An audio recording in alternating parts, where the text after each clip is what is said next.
এবার ঘুষ আর জালিয়াতির অভিযোগ উঠেছে ভারতের বিলিয়নিয়ার গৌতম আদানির বিরুদ্ধে।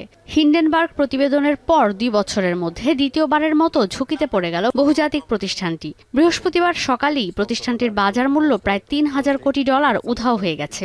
শেয়ারের দর পড়ে গেছে ২০%। আদানি কোম্পানিগুলোর ডলার বন্ডের দরও কমে গেছে।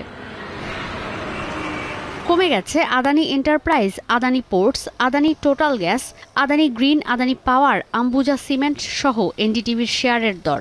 আদানি গ্রুপের 10টি কোম্পানির বাজার মূল্য মঙ্গলবারও ছিল $১৬,৯০০ কোটি, বৃহস্পতিবার যা নেমে দাঁড়ায় $১৪,১০০ কোটি।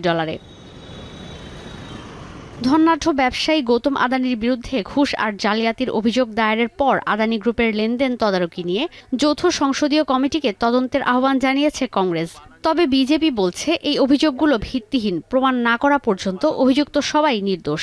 তাছাড়া যে প্রতিষ্ঠানগুলোকে ঘিরে অভিযোগ, সেগুলো যে রাজ্যগুলোতে কার্যক্রম পরিচালনা করে সে সময় বিরোধী দল ক্ষমতায় ছিল। ফোর্বসের বিলিয়নিয়ার তালিকা অনুযায়ী গৌতম আদানির মোট সম্পদ $৬,৯৮০ কোটি। এই ঘটনার পর $১,০০০ কোটি কমে গেছে তার সম্পদের পরিমাণ।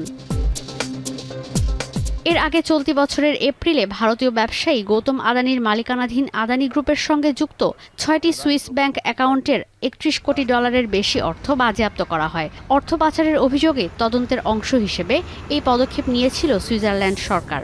নিউ ইয়র্ক ভিত্তিক আর্থিক গবেষণা প্রতিষ্ঠান হিন্ডেনবার্গ রিসার্চের গবেষণা অনুযায়ী ২০২১ সালে বেআইনিভাবে শেয়ার ও অর্থ লেনদেন সংক্রান্ত এক তদন্তের প্রেক্ষিতে এই পদক্ষেপ নিয়েছিল সুইস কর্তৃপক্ষ। ঈশিতা ব্রহ্ম, এখন বিশ্ব। মাঠের অলরাউন্ডার আমি, আর ঘরের all-rounder Tilex. Tilex toilet cleaner, clean মানেই টাইলক্স।